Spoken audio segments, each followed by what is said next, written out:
منذ عام 1880 استخدمت الحركة حساسية حركة eden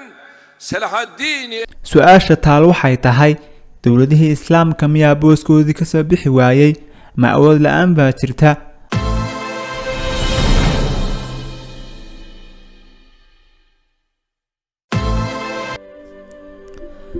السلام عليكم ورحمة الله وبركاته قدس waa magaalo barakaysan sida quraanka ku cad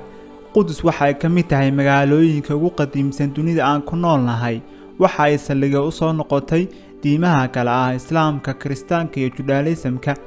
qudus waa qibladii hore islaamka waxa ku yaala masaajidka saddexaad ee salaada lagu tukada ay ka fadli badan tahay goobaha kale lagu cibaadeysto masjidul aqsa oo halkii rasuulka sallallahu alayhi wasallam laga dheelmiyay habeenkii Israa wal Mi'raaj waqtiyo badan ay ku hardamayeen dawlado kala duwan waxa ay soo cagadhagatay maamulka argagixisay Yahuuda waqti ay reer Yurub nacayb badan u hayeen Yahuuda isla markaana ay iska fogeynayeen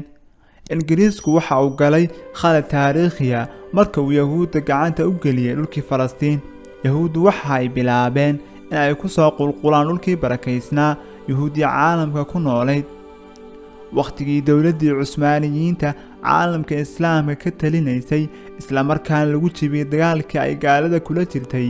ayaa reer Yurub bilaabeen in Yahuuda dawlad loo dhiso waxa ayna bilaabeen in lagu soo daadkureeyo dhulkii Falastiin waqtiga Falastiin ma aysan haysanin dawlad iyo siyaasad ay ku wajahdo dhulkeeda la boobayo Yahuuda waxa ay ku dhawaaqeen dawlad la magac baxday Israa'iil markiiba waxa aqoonsaday Ingiriiska iyo Mareykanka waxa ayna sidaa kaga mid noqotay dawladaha ka tirsan qaramada midoobay waxa bilowday dagaalkii Carabta iyo Yahuuda dagaalka waxa lagu magacaabaa dagaalkii 6 maalmood kaas oo Carabta lagu jabiyay Yahuuda iyo dawlado fara badan oo taageeraya ayaa dagaalka ku qabsaday dhul badan oo Falastiin leedahay تبلغ السماك موطني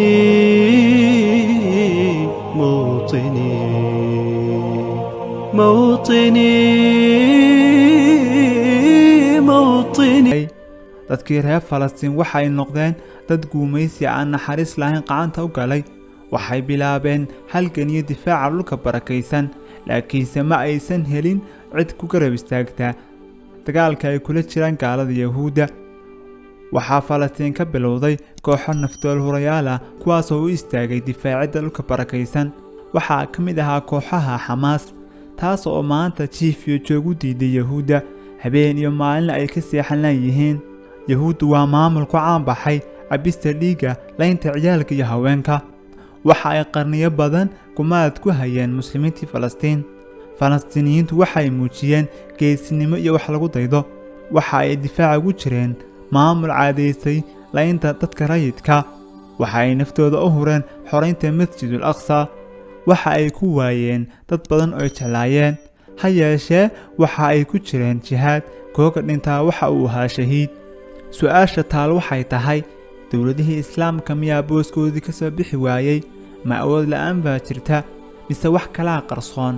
ma walaaltinimadii baa dhammaatay mise dana qarsoon baa daaha dabihiisa lagu hayaa dagaalka daran ee ka socda dhulka Falastiin kaas oo maalinba maalinta ka dambaysa sii xoogaysanaya ma waxay awoodi waayeen muslimiinta ku nool caalamka in ay iska dhiciyaan tiro yar oo Yahuud oo lagu soo ururiyay dhulka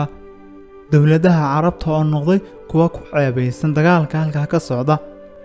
kuwaasoo mararka qaar inta ay isugu yimaadaan shirar kadibna ka soo saaraan go'aamo laakiinse mushkiladda jirta waxay tahay in aan dhig jalaq loo siin waxa ay soo saaraan taasina waxay caddayn u tahay daciifnimada haysata xitaa ma waxay ku dhiiran kari waayeen in ay si fiican uga hadlaan arrinta halka ka taagan ilaa hadda waxaa la hayaa madaxweynaha Turkiga Recep Tayyip Erdogan oo si kulul uga hadlay Ey Kudüs ey şehrim ey sevgilim dönüyor giden güvercinler gene tertemiz masmavi göklere hadlay qarniyadan adduunyada si baa loo qaldayay qorax muuqatay doonayaan shacabku qarinteeda awlaad bay si qaab daran qaso ugu laayeen qudus may leeyihiin aan ka qixino qarniyadii saxaabada yahuud qooqa may qabin khaybar bay xasuustaan sidii qoomka loo galay khaalid ibnu waliid baa qudhooda qaar ka siin jiray qisadoodu waa caan nimanka qudus dhacaya qaswadayaasha gaaladu way isla qabaane haddii ay muslimiinta qaxinayaan yaysan u qaadan quwaddan inay sii jiri doonto qaraxyo aad la dhacda qudus marnaba qiil u noqon mayso qabri baan ka doorannay in aan qudus ka quusanne